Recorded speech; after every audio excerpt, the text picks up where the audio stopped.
Mene je pa film zelo impresioniral, ravno to, ker delam z otroki in sem navsezadnje tudi mentorica filmske vzgoje. Pri ogledu katerihkoli filmov se mi zdi, da otroci znajo ogromno povedati. In nimam takšnega občutka, da bi bilo vse zrežirano, konec koncev izhajajo iz različnih sfer, tudi če bi gledala socialno, so v bistvu iskali iz svojega življenja in postavljali neke prioritete, kaj si želijo, ne. Videli so, da pač brez denarja se ne da živeti in vsi so iskali nogometno igrišče, tako da jaz sem bila pa zadovoljna. In konec koncev tudi, ko delam s svojimi otroki v šoli, marsikdo pove marsikakšno zgodbo iz svojega življenja, torej iz življenja v stiku s starši, sestrami, brati in z okolico, v kateri so, no. Tako da jaz sem bila pa navdušena in vesela sem, ker konec koncev vidim, da res na mladih svet stoji, no. Tako, hvala. Še kakšna ideja? Ja, to, kar se zdaj naštevali, pravzaprav ene stvari se naštevajo, ene stvari se na zanimiv način izključujejo, ne. Da so mladi srčni, hkrati pravzaprav nagnjeni malo v individualizem. To so neke vrednotne postavke, ki so nekoč veljale za pravzaprav protislovne.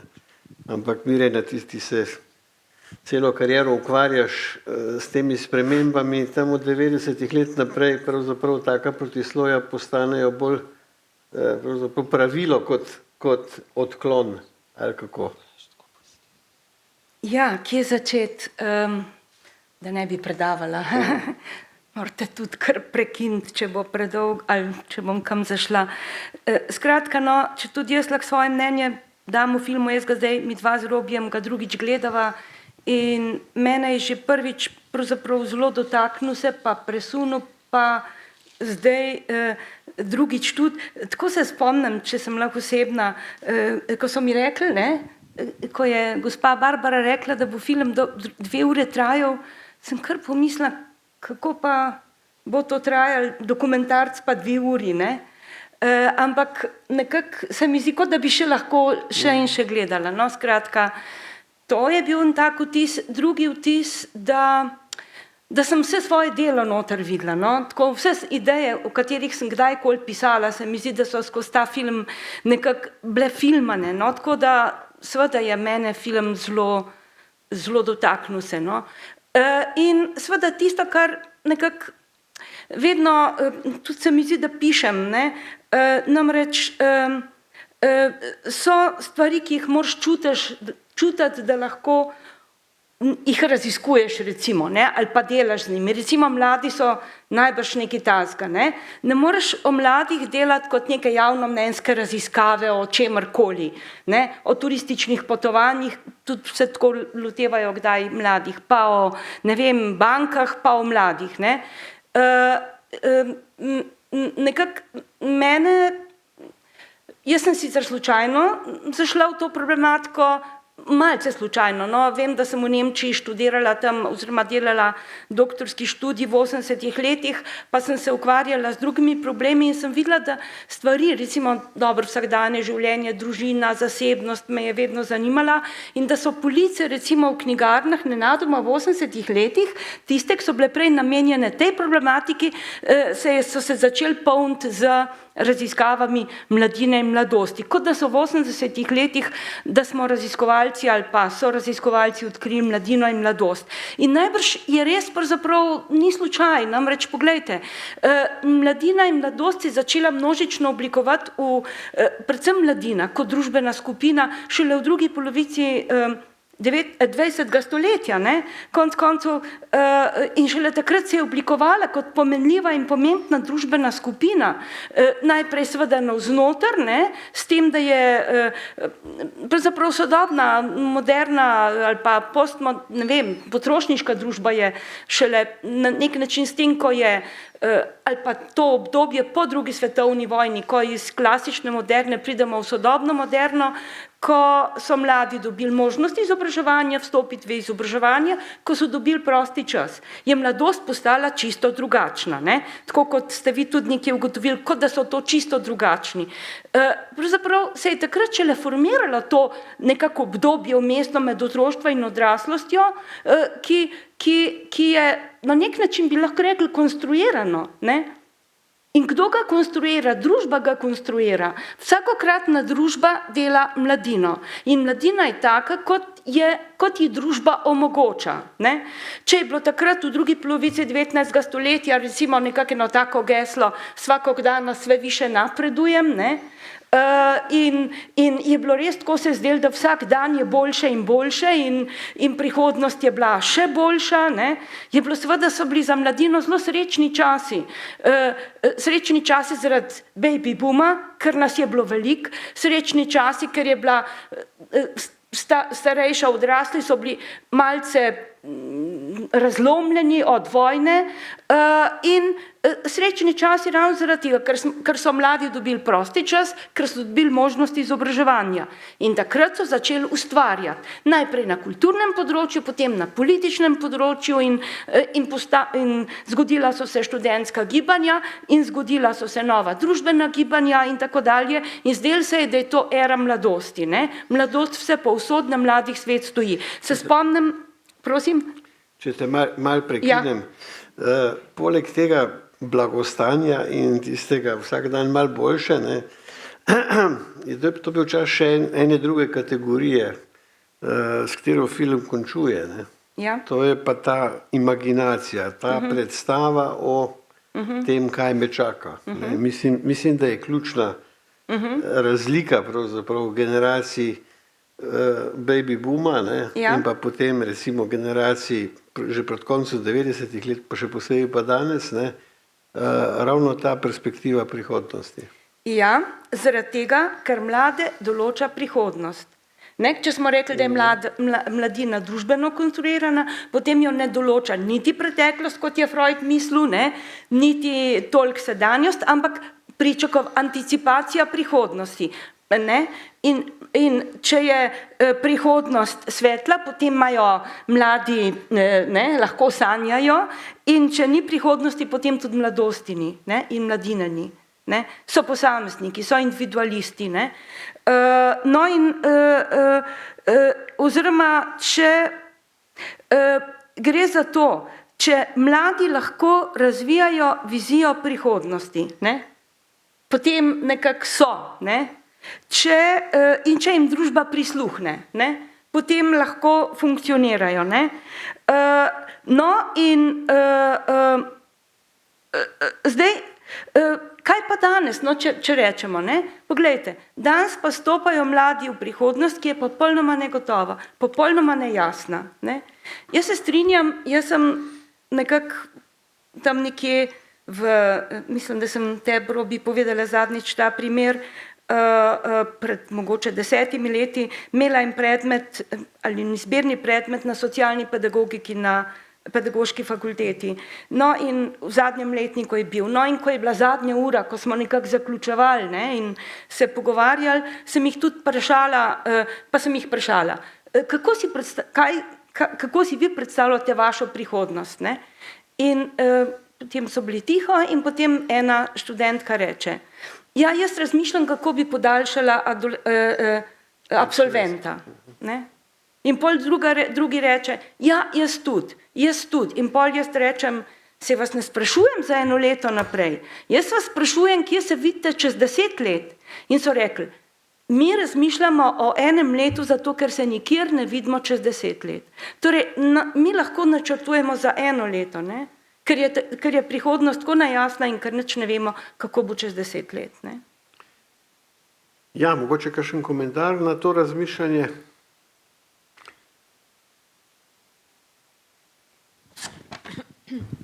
Spet jaz. Meni odzvanja ena misel, ko sem se enkrat pogovarjala z nekom in je rekel, veš, mladi ne razvijajo, nimajo krize identitete, oni razvijajo krizno identiteto. In meni se mi zdi, da mi je to odzvanjalo skozi celoten film. Aha. Ja, Marsikdo, ne? Čeprav mislim, da ne moremo mimo tega, da film razgrinja zelo različne zgodbe. Ne? Da pravzaprav tu o nekem dost enotnem modelu odraščanja preprosto ne morete govoriti. Ne? Da so ti poteki življenjski strašno heterogeni, ne? In dostkrat povezani pravzaprav s kakšnimi protislovi. Prej sem namigval na to, rečemo temu, srčnost, občutljivost mladih, ne, hkrati pa pravzaprav individualizem. Ne.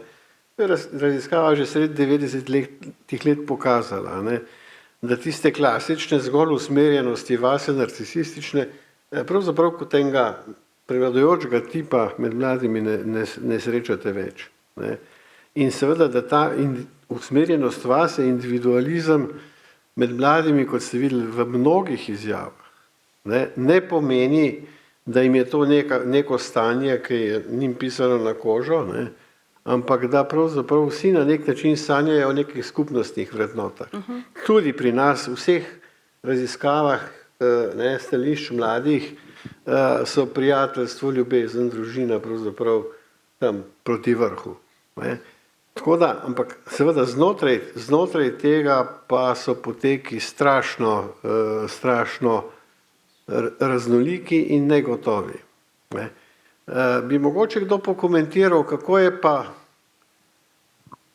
kako pa izpade iz vseh teh pripovedi mladih odnos med mladino in starejšimi. Kar nekaj je izjav na to temo, tudi na temo tega, kaj ponuja šola, ker šola je bila pravzaprav konstitutivni faktor mladosti, ne, v 19. stoletju. Ne. In šola je dolgo časa pravzaprav bila sinonim za gotovo prihodnost. Šolski uspeh je bil garant za to, da so ti vrata odprta. Danes očitno mladi vidijo in mislim, da vidijo prav, da šola, kakršna je, in šolska pričakovanja, kakor so oblikovana, ne služijo več temu. Ali pa imate kakšno drugo mnenje?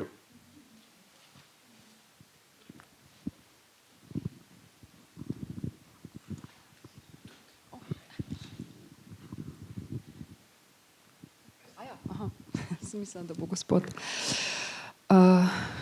Malo bom zdaj plula čez šolstvo, javno, ampak zelo uravnilo, ko dela. Ne? In zelo, če primerjam, jaz sem otrok 74. leta rojena, torej kao otrok socializma. Ne? In takrat ni bilo toliko stvari, toliko dejavnosti, toliko ponudbe, toliko plaza vsega. In smo se otroci kar zaigrali. Ne? Zdaj pa danes je tega toliko, pa še hkrati, kot sta vedva omenila, neka negotovost glede prihodnosti, čeprav Evropa se nam odpira, ampak še vse ne veš, koga bo, ne, pa kje bo. Ne. Sicer mladi so precej bolj odprti, kot smo bili mi, naša generacija, za navzven, v druge države, v druga področja. Ne. Včasih je bilo tako, ne, če si pa to doštudiral, moraš pa prav to delati, ne, danes pa niti ni nujno. Ne. In kaj sem že hotela reči? Malo sem se zaplezala, priznam. Če malo pomagam, ta odprtost ven v tujino je pravzaprav bolj sinonim v tem filmu za neko prazno vrečo. Ja. Tu ni prihodnosti, ne? Ja.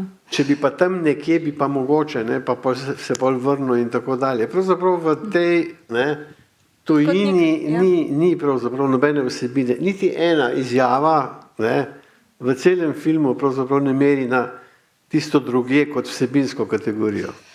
Tole sem hotela povedati. Zdi se mi, kot da vlada nek kolektivni strah, ki ga mi, starejše generacije, ki se nam tudi pletejo, ali pa recimo tudi moji starši, ne, kaj pa bo, ne?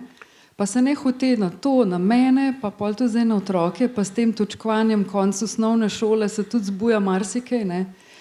In to zavira tudi eden od teh dejavnikov, je po moje ta, no, da mlade zavira. No. Enkrat sem gledala en zelo dober TED Talk, ki sem pač pozabila, no, sem 47 stara, pa omikron mi je zgleda svoje prinesel.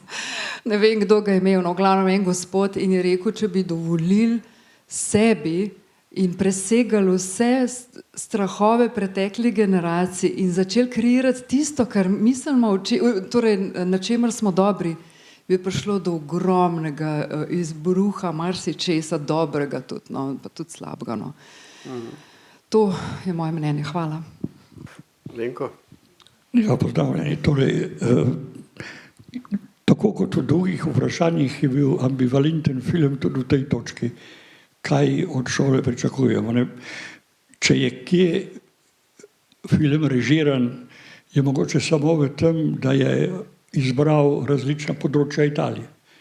To je načrtno naredil in s tem je seveda prikazal te razlike, ne, ki so pač evidentne. Ne.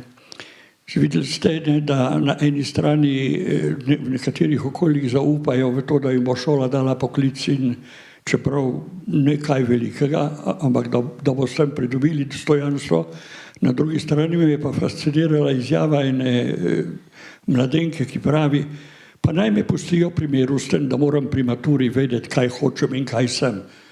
Naj me pustijo s tem, da imam življenje pred seboj na izbiro. Mogoče je tisto, kar ste prej rekli, da nimajo krize identitete, ampak da ustvarjajo identiteto krize. Kaj to je?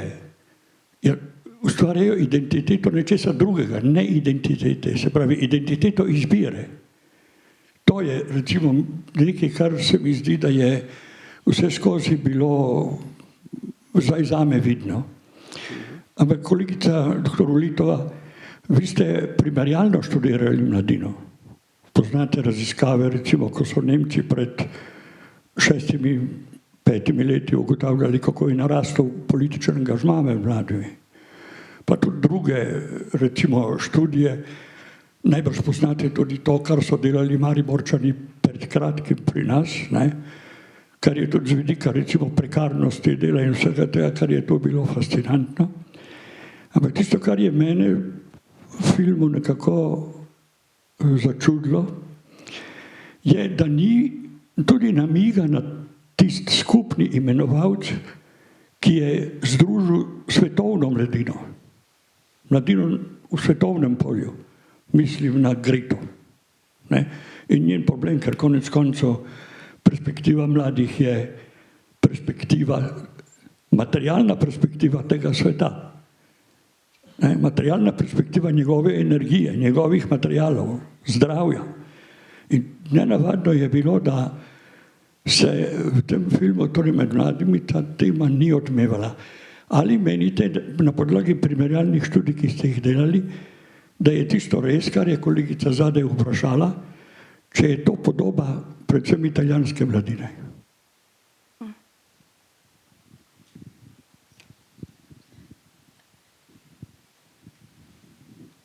Ja, jaz bi na to vprašanje rekla, da pa ne. Nekaj svojskosti seveda odseva v tem. Ne? Recimo, mi smo od leta 10 do 16 sodelovali v enem velikem evropskem projektu Governance of Educational Trajectories of Young People. In smo delali v 13 državah in smo videli pravzaprav, da so razlike, pa kakšne so razlike. Malo odvisne tudi od izobraževalnih sistemov, ki so različni, ne? In malo pa predvsem od teh različnih vlog akterjev, ne? V odraščanju. Ne? Tu mislim na take akterje, kot so starši, šola, vrstniki in tako dalje. Recimo značilno za predvsem ta bolj mediteranski del je ta izjemno velika zaščitniška vloga staršev, ne? In zelo velika pravzaprav povezanost, odvisnost mladih od staršev. No, to je odsevalo tudi v filmu, ne? Ker so rekli, da brezpogojno zaupajo staršem. To recimo je značilno tudi za slovenske mlade. Ne? Ni pa toliko značilno, recimo drugače, veliko bolj samostojni so v skandinavskih državah, ne? Recimo pride hitreje do osamosvajanja in se zdi, da na nek način niso, da tam, ne, ta vez ni tako dolgotrajna, kot je pri nas. Ne? Zdaj, no, seveda, ta vez je pomembna, ima pa tudi slabe učinke. Ne? Recimo kakšni, pa dajmo malo o teh slabših učinkih še nekaj besed povedati. Ne? Ta silna zainteresiranost torej staršev za otroke, na nek način zavezništvo, ki so ga vzpostavili, zaupanje, ker recimo naše javnomnenjske raziskave vedno kažejo, da da mladi najbolj zaupajo staršem, predvsem mami, tudi italijanske, ne pa več, smo rekli, ne vem, vse druge. Potem, da so postali starši silni zagovorniki otrok, tudi v šolah. Recimo, mi, ko smo delali to raziskavo, so se učitelji večkrat pritoževali, vsi učitelji povsod po Evropi so se pritoževali, da nekateri starši ne sodelujejo. Pri nas pa učitelji tudi, da nekateri starši pa preveč sodelujejo. In potem so raziskovalci, mislim, drugi moji kolegi spraševali po Evropi, kaj to pomeni, da preveč sodeluje, kako se pa da preveč sodelovati v šoli. No in potem sem jim take primere povedala, kako se starši vtikajo v šolsko delo, recimo kako nekako, take ekscesne reči, ki jih poznamo, pa jih ne bom naštevala, ki jih mogoče vi še bolj poznate kot jaz.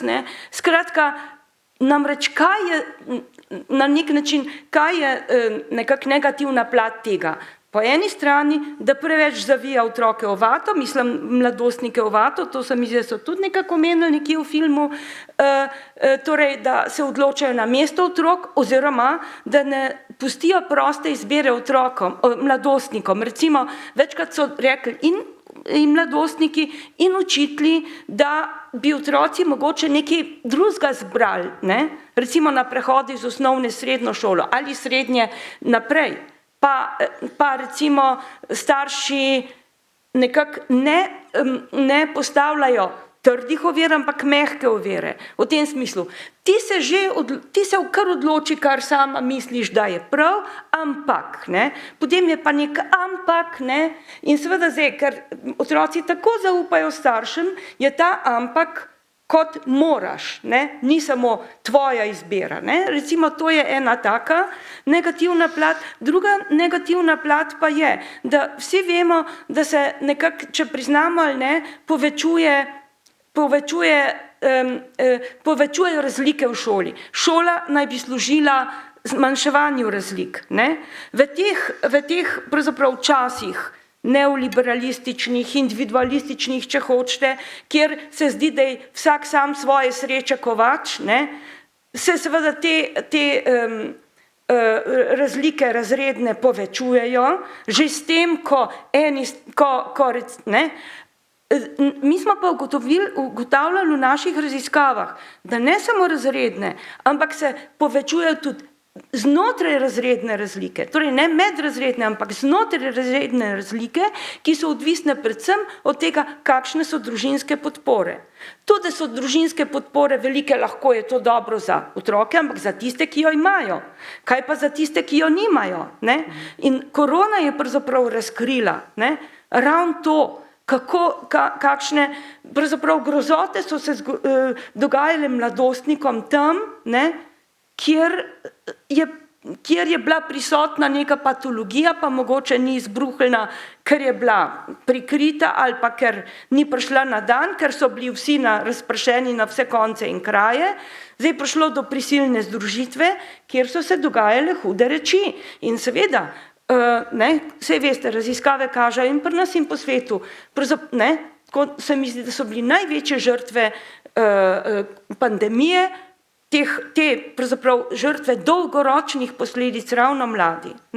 Tudi zaradi tega. In pa najstarejši, ki so umirali. Ja, ampak za tiste smo vedeli, govorili smo, kako so ranljivi, kako je treba njih čuvati in tako naprej. Kaj pa mlade? Nihče. Šole so se zaprle, kaj se z njimi dogaja, nikogar ni brigal. In to je pravzaprav en tak simboličen prikaz, kako se je kako je družba postala ravnodušna do mladih. No in to je tudi v filmu prišlo, ne? Ker so rekli, se nas, nihče ne misli na nas.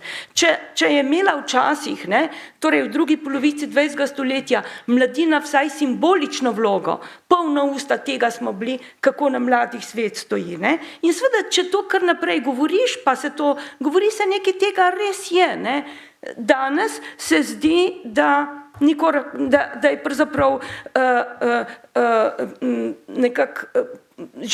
torej odraščanje, prehod v odraslost, odvisno od posameznika, posameznice in družinske ali pa tistega mini okolja, v katerem živi. Ne?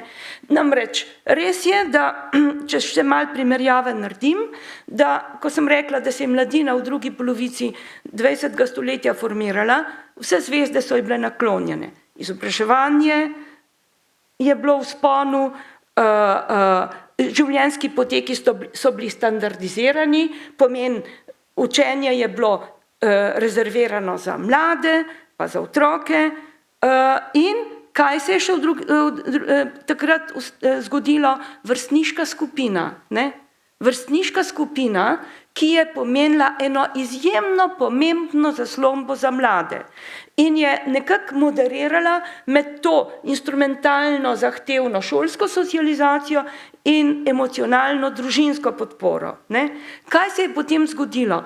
Namreč, da se vrnem k temu, ko sem študirala v Nemčiji, sem videla, kako so se začeli polniti časopisi s temi jamranji staršev pa politikov, kako mladi uhajajo izpod nadzora. Res je, da takrat je bil svet, da takrat je bila mladina na višku, jaz sem bila pravzaprav priča tega, kako so se ustvarjale alternativni vrtci, alternativne šole, alternativne družinske skupnosti, alternativna podjetja, alternativna kmetovanja. Vse je bilo pa pravzaprav prežeto s tem duhom tega, kar si omenil, oziroma kar ste vi tudi vprašal, ne? Tega ekološkega, mirovnega, socialnega, solidarnostnega, skupnostnega. Ne? In kaj se je zgodilo? Družine so začele jamrati, naši potomci nočejo prevzeti naše dediščine. Politiki, mladi nam uhajajo izpod nadzora.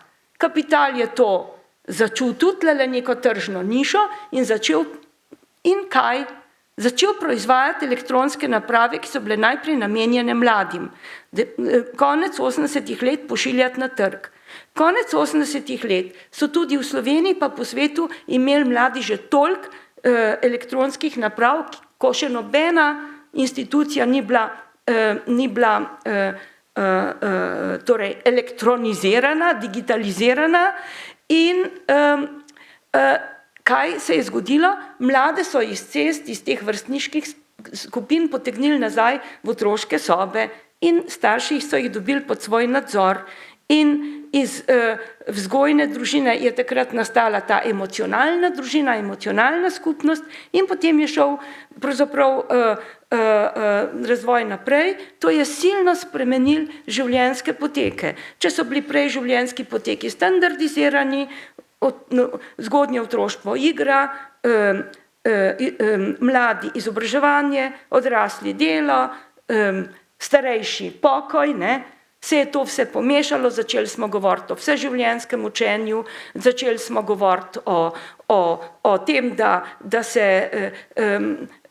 otroci, da je treba že otroke trenirati in učiti in dati urnik, ne, zaradi tega, da bojo uspešni v karieri. Velikokrat se je zgodilo, da otroci bolj delajo kot njihovi starši, ne, ker imajo urnike, ker imajo razdeljen čas in tako naprej. In življenjski poteki so se individualizirali.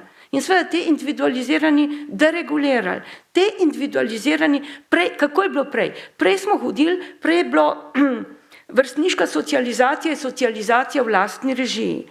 Odraščali smo kot v konvoju, generacijsko.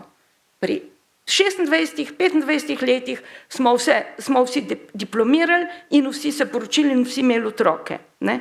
Pa nismo imeli nič boljše pogoje kot prej. Edin službe smo imeli, ne? Na vidiku. No, potem so se pa ti življenjski poteki individualizirali in zdaj ni več nobenega konvoja, nobene podpore, socializacije v lastni režiji ni več, konvoja ni več, vsak sam stopa skozi življenje. Ne? In seveda, sam še to, ja, pa potem končam, in ta Gaussova krivulja, o kateri smo prej v izobraževanju govorili, ne? Malo manj uspešnih, malo zelo uspešnih, večina povprečnih se je narobe obrnila na zmagovalce in poražence tega sistema. Ja. In družba je postala ravnodušna. In samo še za zaključek, da, ker vem, da zelo veliko govorim, ampak tole pa moram povedati. Ne? Namreč, družba odraslih je postala ravnodušna do mladih. Ravnodušnost do mladih pa pomeni ravnodušnost do lastne prihodnosti. Mladi se bodo že znašli, vedno so se. In to, kar je bilo v filmu, ko ste rekli upanje. Mladi morajo imeti upanje in nekako ga že najdejo. Nekako že najdejo. Madling True so rekli v tej Šelovi raziskavi Nemci. Nekako se zmuznajo skozi. Ampak kaj bo pa družba kot celota, ne? Če nekako ne bo imela te skupne prihodnosti. Ne? To je. Torej, ko se družba odpoveduje mladim, se odpoveduje lastni prihodnosti. Ja, če malček na hitro stopim v to tvojo pripoved, ne, ta digitalizacija ima še eno posebnost, ne, da ko narediš napako v igrici, je igrica končana. Ne, se pravi, napake se zelo grdo kaznujejo. Ne.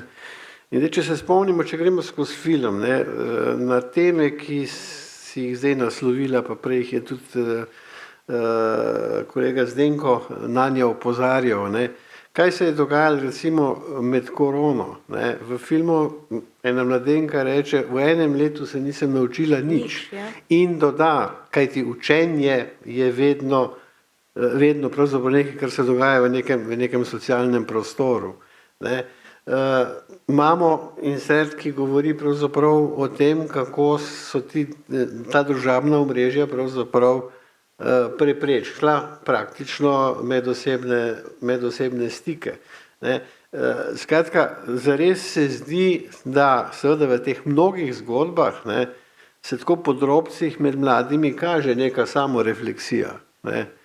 Ampak tudi recimo ta problem individualnih potekov, ne, in ta potreba po skupnostnem. Ne. To je bilo nekako kar splošno, malo bolj splošno izraženo. Ne.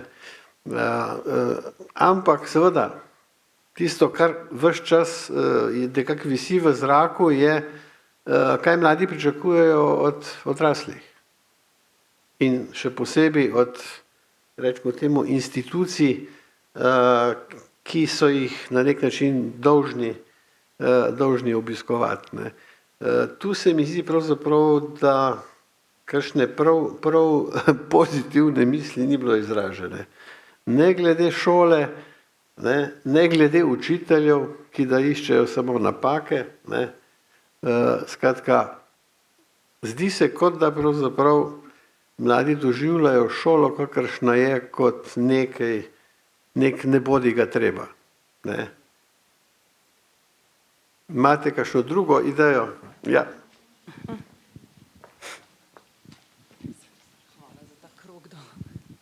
Živijo, jaz sem Alma. Meni se zdi vprašanje šole ključno, ga pa vidim malo drugače. Recimo jaz iz izjav nisem brala tega, da ne bi marali šole. Ne? Recimo tista skupina, ko v tisti čudoviti knjižnici meni izgledajo kot eni filologi ali ne vem kaj bojo zdaj glih grške drame začeli brati. Tisti, ki mu oče govori, ne, da naj šolo konča, kar rad hodi v šolo, pogrešali so znanje in skupno učenje.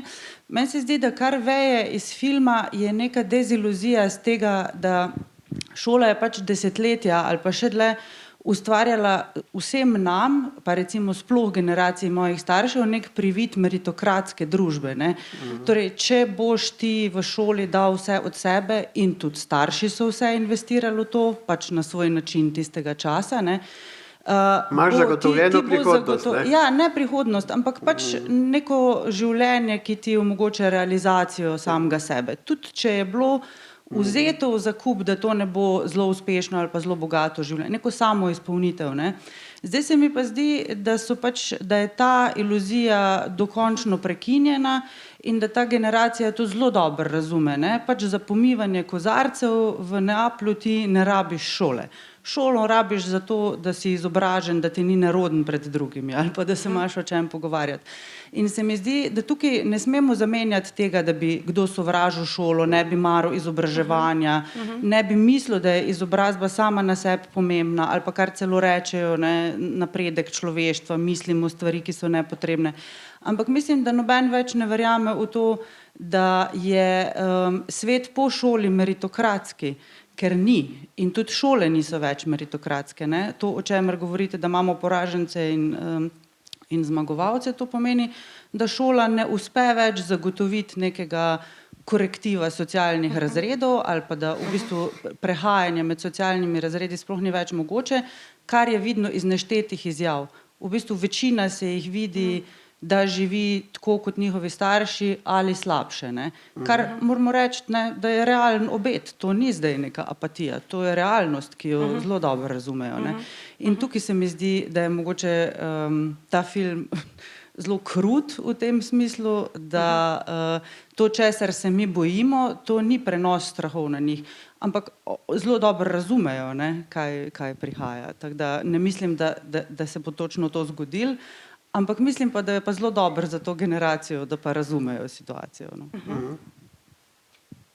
Še kakšen namik v to smer? Dober dan, jaz sem Irena Furjančič iz Gimnazije Škofja Loka. Mislim, da danes sem gledala film drugič skupaj s kolegico, smo ga pa gledali že z našimi dijaki 1. in 2. letnika pretekli teden. Tako da bi mogoče samo eno izkušnjo delila. Za tiste, ki nameravate še pokazati film dijakom ali otrokom, zelo pomembno je, da se na film naprej pripravijo. Namreč mi tega nismo naredili, ker enostavno ni bilo prej možnosti videti filma. No in prvi odziv mojih prvošolcev je bil potem po filmu, ko sem jih vprašala, kako se jim je kaj zdelo. So rekli, kaj pa imamo mi skupnega z Italijani, tam je vse drugače. Se pravi, oni, naši privilegiranci, bi rekla, pravzaprav 15 let stari, nimajo občutka, da je problem dobiti službo, nimajo občutka, da šolanje nekaj stane. Se pravi, pri 15 dejansko marsikaterega problema sami od sebe niso videli in je dejansko treba se z njim pogovarjati. Jaz imam zdaj do konca šolskega leta vse razredne ure polne, bomo odpirali določene teme. Ne?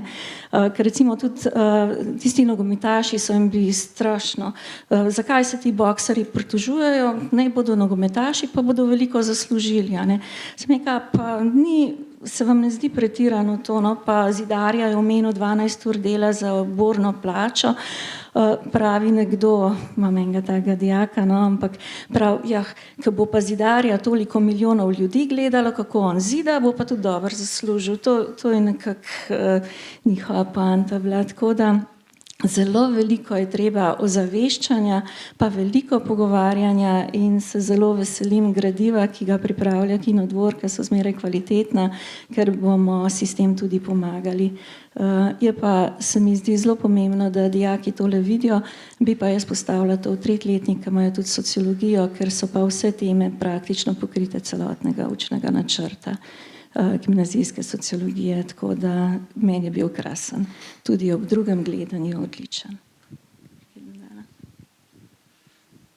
Še kakšen odziv? Zdaj, glede na to, da so mladi naslavljali problem pravzaprav tega, da jim niso omogočeni neki socialni prostori, ki bi bili njihovi, ne v neki lokalni skupnosti, ne, ker bi igrali fuzbal, ne recimo v nekih mladinskih klubih, dijaških domovih in tako dalje. Mogoče kdo še kaj na to temo?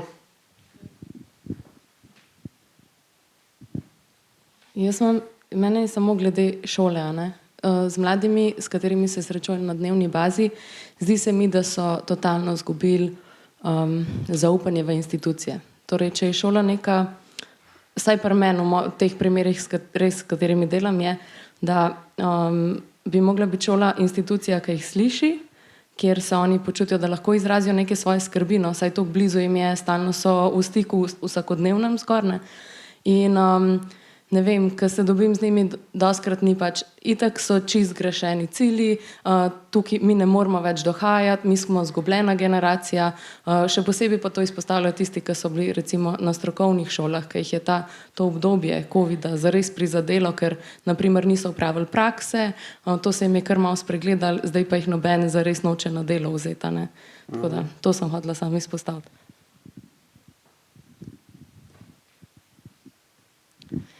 Še ena misel ali pa vprašanje obema. Najprej, najbolj me je v filmu se dotaknil tisti prizor, ko smo mlade naenkrat videli v maskah. In tiste oči, ki so spraševale. Kot da je to bil en eksperiment svetovni. Kako se da voditi ljudstvo, ga utišati, ga usmerjati in tako naprej. Vemo, kaj smo preživeli zdaj 2 leti v šolstvu. In mnoge raziskave, ki so bile narejene, so kazale, da so mladi to obdobje zelo slabo odnesli. Tudi psihologe zdaj, ko opozarjajo psihiatri, naraščanje depresivnosti, slaba samopodoba in tako naprej. Pa vendarle bi za konec eno optimistično vprašanje rada postavila.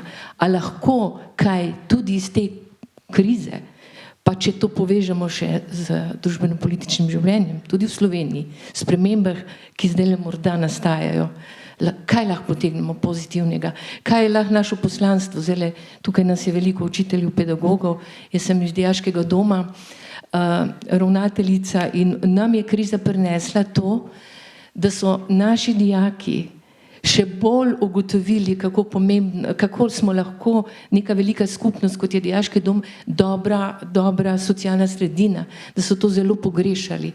Takrat sem slišala tudi izjave dijakov, ki so rekli, joj, učitelj je tisti, ki meni da največ, ne zdaj nadaljavo, pa če je tehnika brezhibna. Ugotovili so, kaj je pravo. In jaz sem optimist, in vem, da bomo znali in zmogli iz tega nekaj dobrega tudi potegniti.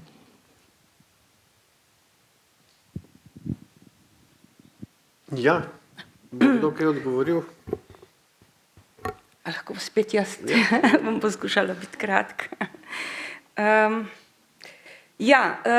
Mislim, večkrat tudi med pandemijo sem poudarjala, kjerkoli sem mogla, da je kriza vedno izziv. Kriza je vedno lahko, namreč stabilna obdobja so stabilna, nič posebnega se ne dogaja. Kriza ti pa pravzaprav pa vedno priložnost, da se sprašujemo, da gremo vase ali pa drugega, da razmišljamo, kaj je dobro, kaj ni dobro, kaj se da spremeniti. Skratka, to, da se spopademo s krizo, da se soočimo, to pomeni lahko neko rast, lahko pomeni nek tudi oseben razvoj. Zaradi tega se mi zdi, čisto vsaka kriza ima pravzaprav v sebi vsebuje potencial razmisleka o tem, kje smo in kaj je lahko drugače. Samo če jo izkoristimo, če to vzamemo tako zares. Recimo, zato večkrat tudi govorim in tudi sem prepričana, tisti otroci, ki so zelo zavarovani, pa imajo vso podporo staršev. Njihov problem je, da se nikoli ne soočijo s problemi. Skratka, da so vsi problemi pometeni pred njimi in je vprašanje. Življenje pa se zgodijo, a so pripravljeni, a imajo strategije za soočanje s problemi. In velikokrat tisti, ki imajo težje pogoje, težko pot, ravno skozi, če to premagajo, če to recimo tisti tako imenovani navidezni začasni poraženci, lahko iz tega razvijajo neke strategije preživetja, pa ne samo preživetja, ampak tudi razvoja. Tako da jaz sem nekako v tem smislu, se mi zdi, da se strinjam z vami, kriza je priložnost in jo je lahko izkoristiti in zdaj še tudi izkoristiti. To je ena reč in mogoče sam še ena predno, če zaključim. Kriza je tudi izziv recimo za šolo ali pa za izobraževanje. Še nekaj, moram tudi jaz povedati, iz naših raziskav se vidi in v Sloveniji in tudi po Evropi, otroci in mladostniki, ker mi imamo vedno tam nekje med 15 in naprej, imajo radi šolo. Ne? Torej, 70% otrok v Sloveniji je zadovoljnih s šolo in tudi staršev. Torej, šolo in vejo, kako je pomembna, ne? In učitelji in vsem, kar je. Ampak imajo pripombe na posamične reči. Ne? Ravno in predvsem dve stvari so se pokazale. Prva, da se išče napake, ne? Torej, namreč tudi ta način ocenjevanja, to tekmovanje, ki se že uvaja, a veste, to nekako šola nekako v tem smislu pripravlja nekako na ta tekmovalni vidik življenja. Ne? In drugo, da je premalo tega socialnega, skupnostnega življenja. Recimo večkrat so rekli v izjavah, smo imeli tudi intervjuje, ne? In starši ali pa otroci, je bila bolna, pa ji ni nihče hotel posoditi zvezke ali pa do nikogar nismo mogli priti, da bi nekako dal. Skratka, ta skupnostni socialni vidik, ki je bil včasih prisoten v šoli, ne? Da so si drugmu pomagali, ne? Da so recimo, ne?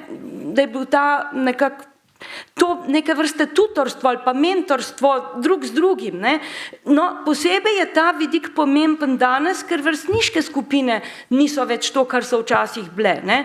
So bolj skupine za zabavo, saj veste, všečkanje pa tako naprej. Ne? Skratka, je to en tak nujen edini socialni prostor, ki ga imajo otroci, mladostniki za odraščanje. In to bi mogel postati poudarek v šoli. Informacije marsikje dobijo. Ta socialni, skupnostni prostor, in to je tudi pandemija odkrila. Zato bi bilo čim več treba, zato bi se bilo treba začeti prizadevati za skupnostno delo, za projektno delo, za medsebojno pomoč. In koncu mogoče tudi kdaj začeti razmišljati o tej reformi v smislu ne več tako visenje na točkah pa ocenah pa tako naprej. Ne. Tlele je šola že malo arhaična v tem smislu, ne. Ali pa mogoče preveč neoliberalna. Skratka, nekako ne vzgaja pa sem te druge plati, ki je danes, ker mi smo na razpotju, ali bomo šli po tej smeri naprej, ne, ali pa bomo šli v drugo smer, kot ekološko, socialno, solidarnostno, skupnostno in tako naprej. In ta je sigurno edini, ki nas lahko pripelje v kakšno drugačno prihodnost. Ne. To pa se mi zdi, da bi lahko se delalo in to bi bilo treba nasloviti nekako nekje. Te spremembe v šoli bi bile nujne. Hvala. Ja, ker počasi zaključujemo, ta paradoks odnosa do šole se je spoznal davno nazaj, in raziskavi verjetno so bile še 80. leta med osipniki iz Velike Britanije, ne, ker je bilo prevladujoče mnenje, maram šolo, ne maram pouka. Ne, ki je zelo dobro povedal, zakaj gre. Ne. Šola pravzaprav je nujen prostor. Ne. Je nujen prostor, ker tam te starši spustijo in te nimajo na nitki na mobitelu. Ne. Dokler pouk traja. Ne. Zdaj, kaj je narobe s poukom? Ne, tu pa mislim, da bi imeli zelo veliko prostora za govoriti. Jaz bi samo na eno stvar opozoril, ki pa mislim, da je ta film res, in to je zelo pomembno izpostaviti odprej. Ne. Ta rek, mladi niso povezani s preteklostjo, ne, je ilustriran s tem pravzaprav, da mladi o zgodovini mladih in mladosti v šoli ne zvejo nič. Zgodovina, ki se jo učijo, je zgodovina odraslih zmagovalcev. To je dejstvo. Ne? Mladi na šoli, kjer se je zgodil tist strašen udor policije, brutalen udor policije, ne? Po 20 letih ne vejo nič o tem dogodku. Ne? In to je zame škandalozno. Ne? In če se znanje šolsko tako dekontekstualizira, s tem mislim pravzaprav na to, kar mladi rabijo, zato da reflektirajo sami sebe, da se v nek prostor umestijo, potem seveda jaz take šole ne morem zagovarjati. Ne. Mi smo v enem projektu, ne, kjer smo imamo ta privilegij da se igramo z umetnostjo v šolah.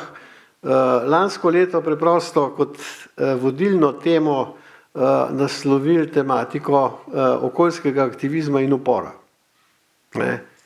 In tistem kratkem uvodnem nagovoru gimnazicem, ki so delali na tej temi in njihovim učiteljem, sem izpostavil pravzaprav, da se je kategorija mladostnikov in seveda ta medgeneracijski spor pravzaprav pojavljal sočasno z temi pravzaprav velikimi spori na umetniškem področju, ko pravzaprav mladi umetniki ne pristanejo več na tisto žanrsko enovitost in zahtevajo pravzaprav možnost ustvarjanja v drugačnih estetskih kodih in tako dalje. Se pravi, da je upornost ena od temeljnih lastnosti pravzaprav te kategorije, kar je seveda smiselno. Smiselno, ker če je to kategorija v nastajanju, pomeni, da je to tista kategorija, ki se trga pravzaprav iz spon pričakovanj prejšnje generacije, kakšni bodo in kaj naj bodo, in išče pravzaprav neko svojo pot. In če jih tukaj ne bomo podprli, da jim okrepimo to zavest, da je to konec koncev ne samo dopustno, ampak da je to na nek način njihovo poslanstvo, potem se nam najbrž slabo piše. Seveda, tista pesimistična nota, ki mi v odzadnji govori, je pa ta, da seveda dokler bo politika in še predvsem ekonomija vztrajala na neoliberalnih temeljih, se bo naredilo marsikaj za to, da se te teme ne odpirajo. Ker te teme pomenijo pravzaprav preizpraševanje vsega, tudi tistih gotovih temeljev, zaradi katerih pač je svet danes tak, kakršen je, ustvarjen pravzaprav za tisto peščico najbogatejših in za pač to, da smo vsi ostali, pač moramo biti zadovoljni s tem, kar je ostalo. Ja, mogoče samo še en namig na publiko. Ima kdo pogum, pa pomaga razvozlati ta zadnji prizor, ta metafora brez besed, se mi je zdela dosti simpatična. Ima kdo kakšno idejo, kako videti tistega otročka, ki brez skrbno šiba, pa malo gleda, ali nam je še vedno zanimiv, in tisto odraslo osebo, ki mu pravzaprav malo sledi, pred njima so tiste velike zasnežene gore.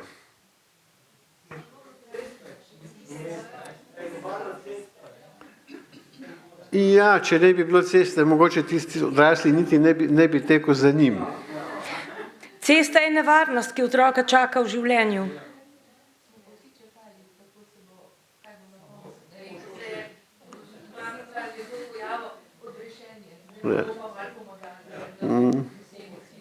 Aha. No, tako da ne ostanemo sam pri vsebini, da malo tudi pogledamo na tiste druge jezike. Jaz vam zahvaljujem za sodelovanje in upam, da se še kdaj vidimo.